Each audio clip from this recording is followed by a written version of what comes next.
What's up, guys? It's Lainey here from Steel. I am the nutrition expert slash specialist at Steel Strength, and I am the one who talks to you guys and makes personalized plans for you. So if you've had a call with me, this is the one you're talking to. So it is great to meet you guys. You can get a face to the name, but yes, I'm Lainey. If you watched the last video on YouTube, I believe there's some clips on Instagram as well talking about the 5 kind of points of nutrition at Steel and what we think is important and kind of what we focus on. And so that video went up last week, but now we're going to talk about one of those 5 points, which is protein. Okay, protein finally has some fire under it on social media. People are finally talking about it, valuing it, but there's still, of course, with social media, shocker, there's kind of some misrepresentations, and we're going to talk about those. We're going to talk about why protein matters, number one. We're going to talk about best sources of protein, and we're going to talk about recommendations, okay? I brought my fancy little mini whiteboard for you guys. Okay, so excited for those visual learners out there. I got your back. So those are the 3 top or main points we're going to address. First, we're going to talk about why protein matters. Okay, so I'm going to write it down and then I'm going to show you and talk about it. So why does protein matter? Well, it builds, maintains muscles. We know that, hopefully. It regulates blood sugar, metabolism, and much more. So those are kind of the main things. And so why, as I'm writing this down, let's talk about why does it regulate blood sugar? Well, I will tell you. Whenever you absorb carbohydrates and sugars into your bloodstream, protein actually slows down that absorption. Pretty cool. Bet you didn't know that? Okay. So whenever you eat protein, that's going to slow those blood sugar rates from spiking when you eat something like bread. So like certain foods, like white bread's going to spike that blood sugar up super high, which is not great for you. And that's going to cause, or the protein's going to level out those levels and not have these big spikes and drops. So regulates that, which is pretty cool. And then it also builds and maintains muscles. So when we're working out at Steel, which hopefully all of us are, in order to grow those muscles like we all want to, we have to have protein to help recover those muscles, help them to build back, because when you work out, your muscles tear, which sounds negative, but it's not, like I talked about last week. When they build back, they build badder and bigger than ever, and protein's going to help your body do that well. Okay, so it builds muscle and maintains it. There is one more point of protein that I want to mention, and I forgot to say, is that protein keeps you full.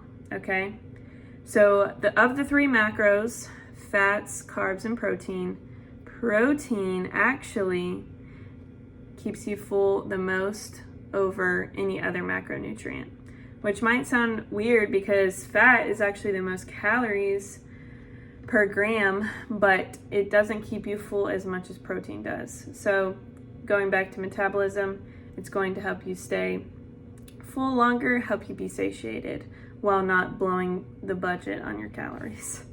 So we will write that down.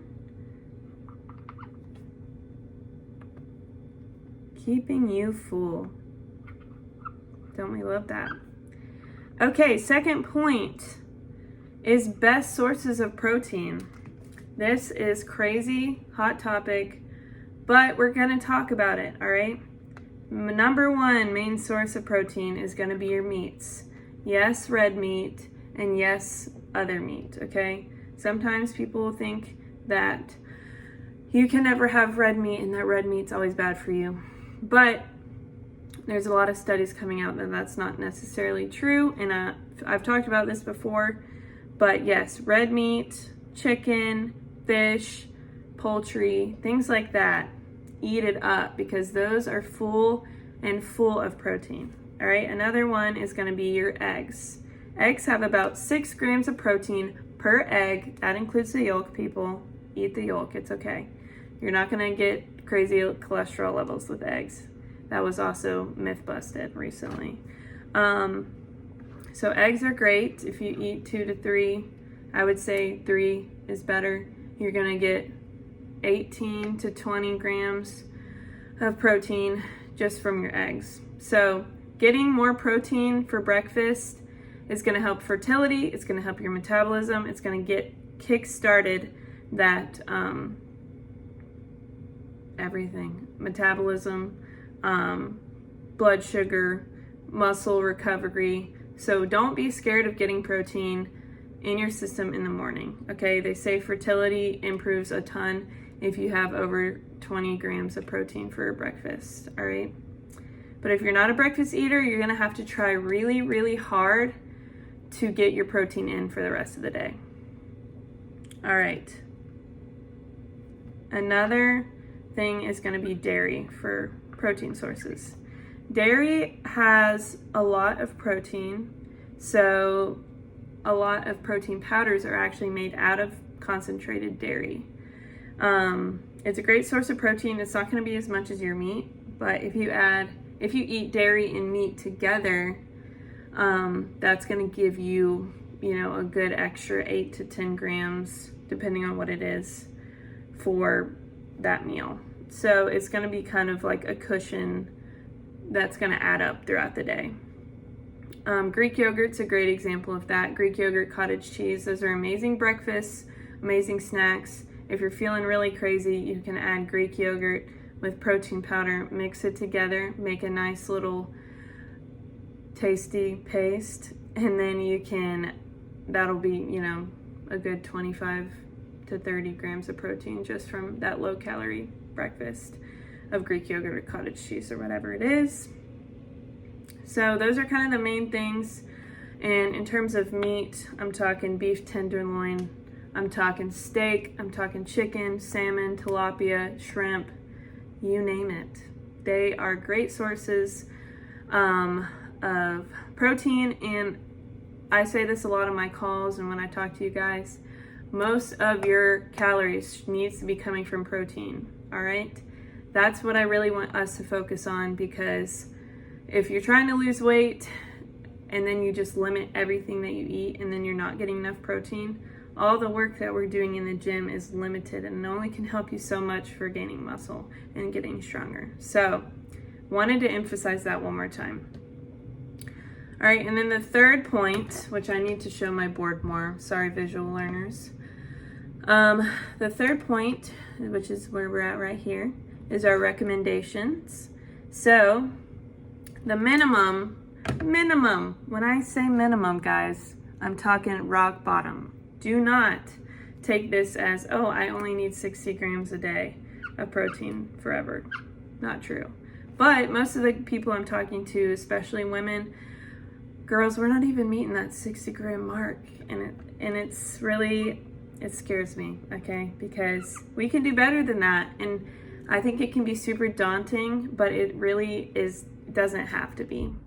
And so we can make a couple adjustments to your personalized plan and what you eat in a day, and it's not that hard. So if you feel like you're in that spot, text me, ask your trainer to get in contact with me, and we can talk about ways to get to higher than that 60 gram minimum, or at least just get to that point. So 60 grams is the minimum, but that's for women, by the way. Men is at least 80. Okay? But the true and optimal amount of protein that you need for your body is 0.8 times your weight in pounds. Okay? So, for example, if you weigh 150, you would do 150 times 0.8. Let me do the math for you real quick. Don't you even worry. That's going to be 120 grams of protein for a woman, which is kind but since it's 0.8 times your weight, that number can climb pretty high. So stay realistic. Don't get overwhelmed and just quit. But if you're a woman, I'd say do the math, see what your optimal amount is. But if you're in that 90 to 100 grams per day, you're doing pretty good. And I think you'll definitely see a significant increased benefit in just getting to that amount of protein per day. So even 20 grams higher than the minimum of 60 and 80, depending on what gender, you're going to see a significant increased benefit in all those reasons why protein helps your body. So those are the 3 things that I wanted to talk about today. Well, the 3 points of protein. But I hope that this helps. I think, like I said before, it's just protein can be very daunting, and I think it's very much a buzzword, but I think that we need to talk about it more and talk about ways to get that, because pretty much every call that I have, we need to increase that protein for the most part. So if you have questions, if you have concerns, you don't know how to get to that point, please reach out to me, because I would love to help you. So I hope you enjoyed this video, and I can't wait to talk to you guys soon.